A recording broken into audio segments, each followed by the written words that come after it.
Video के माध्यम से साथियों जो आपका 17 दिसंबर 2024 को जूनियर अकाउंटेंट और टीआरई भर्ती परीक्षा का रिजल्ट आया है, उसके बारे में डिटेल से चर्चा करेंगे। हालांकि इस संबंध में मैंने सुबह वीडियो बनाया था, उसमें बताया था कि डिटेल चर्चा शाम में जो वीडियो बनाएंगे उसमें करेंगे। तो आज इस वीडियो के माध्यम से डिटेल में चर्चा करेंगे। फर्स्ट पॉइंट रहेगा आपका रिजल्ट के बारे में बात करेंगे कि कितने कैंडिडेट इसमें अभी शेष है, उनका रिजल्ट आना बाकी है।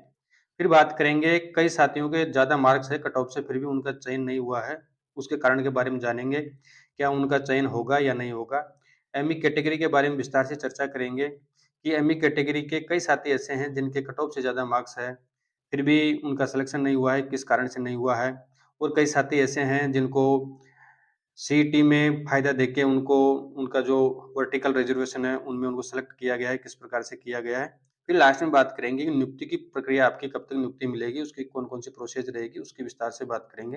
देखिए साथियों, फर्स्ट बात करते हैं कि आपका रिजल्ट 17 दिसंबर को घोषित हो चुका है, जिसमें 460 कैंडिडेट ऐसे हैं, जिसमें से टीआरई की सीटें हैं इसमें और जेआरई की भी है, जिसमें नॉन टीएसपी और टीएसपी दोनों इंक्लूड है।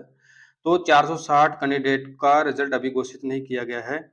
तो उस संबंध में बात करेंगे कि ये 460 कैंडिडेट कौन है। देखिए, ये 460 कैंडिडेट वे कैंडिडेट है जिनके कट ऑफ से अधिक मार्क्स हैं, यानी इसमें कई साथी ऐसे हैं जिनके जो आपकी कट ऑफ गई है, जैसे पर्टिकुलर किसी भी कैटेगरी की मान लो, जनरल की मान लो, ईडब्ल्यूएस की मान लो, चाहे जिसमें फीमेल हो, चाहे मेल हो, एसटी, एससी, ओबीसी जो भी कैटेगरी है, उनमें कई साथी ऐसे हैं, टोटल संख्या इनकी 460 है, जिनका रिजल्ट घोषित नहीं किया गया है और उनके कट ऑफ से भी ज़्यादा नंबर है, फिर भी उनका चयन नहीं हुआ है। तो उसका क्या कारण है, क्यों नहीं हुआ है? देखिए, इसमें फर्स्ट बात करते हैं, कई साथी ऐसे हैं जिनके कट ऑफ से ज़्यादा मार्क्स है, फिर भी उनका चयन नहीं हुआ है। तो इस संबंध में मेन बात यह है कि जिनका चयन कट ऑफ से ज़्यादा मार्क्स है, अगर उनके डॉक्यूमेंट्स में किसी प्रकार की कमी है, जैसे वो कमी जब आपकी शॉर्टफॉल लिस्टें निकली थी, उसमें किसी ने शॉर्टफॉल के माध्यम से डॉक्यूमेंट्स की पूर्ति नहीं की है या किसी को पता नहीं था, जो भी व्हाटएवर जो भी कारण हो, तो उन डॉक्यूमेंट्स में कमी के कारण से कई साथियों का रिजल्ट रोका गया है। ठीक है? तो और दूसरा कारण यह है कि जो डॉक्यूमेंट्स में आपकी कमी है, अगर आप अब जैसे डीटीए जारी करेगा इसके संबंध में या कर्मचारी चयन बोर्ड जैसे भी कोई अपडेट जारी करेगा, वो आपको सेपरेट वीडियो के माध्यम से बता दिया जाएगा कि कौन-कौन कैंडिडेट के किस-किस सर्टिफिकेट में, किस-किस डॉक्यूमेंट्स में किस लेवल पे कमी है, तो उस संबंध में उनका रिजल्ट रोका गया है। वो डिटेल जल्दी जारी कर दी जाएगी, यानी कल या परसों तक जारी कर दी जाएगी। ठीक है? और जैसे अपडेट मिलेगी मैं सेपरेट वीडियो के माध्यम से आपको प्रोवाइड करवा दूँगा। तो इसमें जो साथी जिनके ज़्यादा मार्क्स हैं, उनका सिलेक्शन नहीं हुआ है, तो ये कारण तो ये हो सकता है कि उनके डॉक्यूमेंट्स में कमी है, ठीक है। अब सेकंड कारण ये हो सकता है, कई साथियों के कट ऑफ से ज़्यादा मार्क्स है, तो उनमें सबसे बड़ा इश्यू ये है कि जब आपका विज्ञापन जारी किया गया था साथियों 20 जून 2023 को, ठीक है? फिर बाद में उसका शुद्धि पत्र भी आया था, जिसमें स्पष्ट रूप से कह रखा था कि आपको जब आपकी परीक्षा आयोजित होगी, यानी इसमें 2 कंडीशन है, एक तो आपका 1 जनवरी 2024 को आपकी 21 वर्ष कंप्लीट हो जानी चाहिए, ठीक है?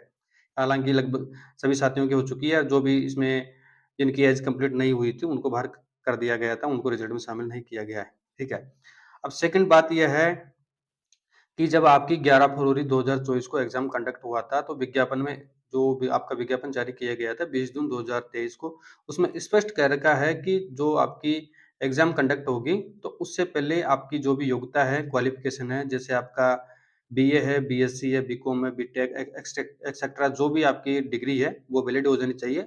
उसके साथ में जो आपके कंप्यूटर प्रमाण पत्र होता है, जिसमें 3-4 प्रकार की डिग्रियाँ होती हैं, सर्टिफ़िकेट होती है।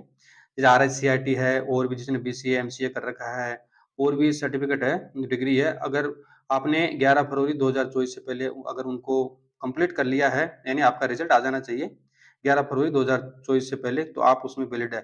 इसमें कई साथी ऐसे हैं जिनके या तो आरएससीआईटी कंप्लीट नहीं हुई है या वो आरएससीआईटी के अलावा दूसरा उनके पास डिग्री है या जो भी कारण है, तो उनको इसमें कंसिडर नहीं किया गया है। इस कारण से ज़्यादा नंबर होने के बावजूद भी उनका सिलेक्शन नहीं हुआ है। ठीक है? ये 2 कारण आ चुके हैं। इसमें बात कर चुके हैं कि कई साथियों के अधिक नंबर होने पर भी उनका चयन या तो उनके सर्टिफिकेट में कमी है या कोई जो भी प्रोविजन रखा गया अगर उनकी पूर्ति कर देंगे जब डीटीए मांगेगा, कर्मचारी चयन बोर्ड मांगेगा, अगर उनमें डॉक्यूमेंट्स में किसी प्रकार की कमी नहीं है, फिर भी उनका पीडीएफ में रोल नंबर नहीं आया तो उनको किसी प्रकार से डरने की कोई आवश्यकता नहीं है, आपका समाधान हो जाएगा। अगर आप बिल्कुल श्योर हो, आपके डॉक्यूमेंट्स में किसी प्रकार की कोई कमी नहीं है, तो आपका सिलेक्शन आसानी से हो जाएगा, यानी आपको मौका दिया जाएगा, जो भी ग्रीवेंस है वो मांगी जाएगी। ठीक है? और जिन साथियों के डिग्री कंप्लीट नहीं हुई है 11 फरवरी 2024 से पहले, सर्टिफिकेट नहीं है और जो भी कारण है, तो अगर उनका नंबर भी ज़्यादा है फिर भी उनका सिलेक्शन नहीं हुआ है, तो उनको बाहर करने का रीज़न यही है क्योंकि उनकी डिग्री 11 फरवरी 2024 से पहले हो जानी चाहिए थी। इस कारण से उनको बाहर किया गया है। फिर एमई कैटेगरी की बात करें साथियों, तो एमई कैटेगरी में हालाँकि ये चर्चा का विषय है। इसमें चयन बोर्ड के चेयरमैन साहब ने पहले भी बताया था कि जो कई साथी ऐसे हैं जो सीईटी आपका कंडक्ट हुआ था। अब इसमें रिजर्वेशन का नियम होता है, कोई भी साथी रिजर्वेशन एक बार ही ले सकता है जब आपकी प्री एग्जाम, मेंस एग्जाम या इंटरव्यू होता है, जिसमें अब इसमें तो केवल सीधी भर्ती है, तो इसमें ऐसा प्रावधान अलग तरीके से लगेगा। तो कई साथी ऐसे हैं जिन्होंने सीईटी में, अब सीईटी में आपको पता है कि आपका जो एमई का कट ऑफ गया था वो 31 गया था, यानी 31 नंबर मात्र गया था 300 में से, और जो अदर कैटेगरी है जैसे एसटी, एससी, ओबीसी जिनका लगभग 154 के लगभग नंबर गया था। तो कई साथियों ने जिनके नंबर कम थे वो एमई का फायदा लेके ये मुख्य परीक्षा में बैठ गए 15 गुणा में। अब जब उनका रिजल्ट जारी हुआ, आपका इनिशियल रिजल्ट आया था 27 जून को, तो उनको उस समय वर्टिकल रिजर्वेशन था आपका जो, तो उसमें वैलिड किया गया था और उनमें उनको पास कर दिया गया। फिर चयन बोर्ड के चेयरमैन साहब ने बोला था कि इनको वेरिफिकेशन के समय बाहर कर दिया जाएगा और जो भी स्थिति है उनको हॉरिजॉन्टल रिजर्वेशन के माध्यम से ही उनकी नियुक्ति कर दी जाएगी, या जो रिजल्ट निकाला जाएगा वो हॉरिजॉन्टल रिजर्वेशन के अकॉर्डिंग निकाला जाएगा। लेकिन जहाँ तक लोगों का मैसेज है, बता रहे हैं कि जो भी चेयरमैन साहब ने बोला था उसके अकॉर्डिंग काम नहीं हुआ है। एमई कैटेगरी को शुरुआत में सीटी का भी फायदा मिला है और बाद में जिनका 519 से नंबर कम थे उनको, जो उनकी वर्टिकल कैटेगरी है उनमें उनको फायदा दिया गया है। अब ये तो कर्मचारी चयन बोर्ड के चेयरमैन साहब करेंगे, इसमें क्या रूल है क्या नहीं, इसके बारे में मुझे ज़्यादा आइडिया नहीं है। हालाँकि एज़ पर रूल्स होगा जो भी काम होगा। तो इसमें जो कट ऑफ गई है वो 519 से बढ़ के 590 गई है, यानी कट ऑफ ने बहुत ही ज़बरदस्त छलांग लगाई है। इतनी उम्मीद नहीं थी किसी को इतनी कट ऑफ बढ़ सकती है, लेकिन कट ऑफ कुछ ज़्यादा ही बढ़ी है। और बाद में फिर उसके 1 घंटे बाद में रिजल्ट को हटा दिया गया था, फिर रिवाइज़ रिजल्ट आया था जिसमें 584 की गई है। पता नहीं, ये तो कोई टेक्निकल इश्यू हो सकता है, कट ऑफ में कोई भी मिस्टेक हो सकती है। वो कोई बड़ा इश्यू नहीं है कि दोबारा रिजल्ट क्यों आया, क्या कारण था, उसमें कोई और दिक्कत वाली बात नहीं। कारण हो सकते हैं, कुछ गलती हो जाती है मानव से। अब इसमें ये तो बात कर चुके हैं, अब वो भविष्य की बात है किस प्रकार से होगा। अब इसमें साथियों मेन बात करते हैं कि एमई में कई व्यक्ति ऐसे हैं जिनके कट ऑफ से ज़्यादा मार्क्स हैं, ठीक है? या जो वर्टिकल कैटेगरी है उनसे ज़्यादा मार्क्स है, या फिर जो आपके 584 कट ऑफ गई है उससे ज़्यादा मार्क्स है, जो भी स्थिति है। तो कई साथी ऐसे हैं कि उनके दोनों भी वर्टिकल और हॉरिजॉन्टल रिजर्वेशन की कट ऑफ से ज़्यादा मार्क्स है, फिर भी उनका सिलेक्शन पीडीएफ में उनको रोल नंबर नहीं पाए गए हैं। तो इस संबंध में मेन कारण ये है, देखिए रूल है इस संबंध में, हालाँकि वो फ्यूचर की बात है, क्या होता है, क्या नहीं होता है। जैसे इस संबंध में बात करेंगे, जो कर्मचारी हाई कोर्ट के हैं, बोर्ड के हैं, कॉर्पोरेशन के हैं, निगम के हैं और पंचायत राज के जो कर्मचारी है, एमई यानी मिनिस्टर एम्प्लॉयी है, इनको वैलिड नहीं किया जाता है। विशेष रूप से ध्यान रखें, जो हाई कोर्ट के हैं, बोर्ड के हैं, कॉर्पोरेशन के हैं, निगम के हैं, यूनिवर्सिटी के हैं और पंचायत राज के जो कर्मचारी है, मंत्रालय कर्मचारी, इनको वैलिड नहीं किया गया है। इस कारण से इनको पास नहीं किया गया है, ये विशेष रूप से आप ध्यान रखें। तो इस संबंध में यही है कि जो राजस्थान गवर्नमेंट के स्पेशल कर्मचारी होते हैं, उनके लिए ही एमई को माना जाता है, यानी जिनका वेतन कंसोलिडेटेड फंड यानी संवेतन यानी जो समीकृत निधि होती है उसके माध्यम से अगर सैलरी मिलती है, उनको ही राज्य सरकार के कर्मचारी माने जाते हैं। और जो अदर डिपार्टमेंट होते हैं उनको एमई मंत्रालय कर्मचारियों को दर्जा नहीं दिया गया, इस कारण से उनको इसमें बाहर किया गया है।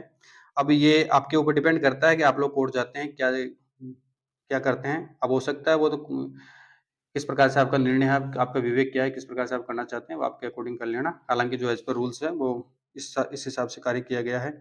ठीक है, अब इस वीडियो से बात कर चुके हैं, इस वीडियो के माध्यम से रिजल्ट के बारे में बात कर चुके हैं कि 460 जो कैंडिडेट है, उनका रिजल्ट क्यों रोका गया है और कब तक उनका रिजल्ट जारी कर दिया जाएगा। तो साथियों इस संबंध में 2-3 दिन में या तो कल या परसों तक संभावना है कि आपकी लिस्टें अपलोड कर दी जाएगी, जो भी डॉक्यूमेंट्स में कमी है, वो उस डॉक्यूमेंट्स की आपको पूर्ति करनी है और जो आपका रिजल्ट फिर जारी कर दिया जाएगा। और इसमें जो जिनके ज़्यादा मार्क्स है फिर भी उनका सिलेक्शन नहीं हुआ है, तो उसमें 2 रीज़न है।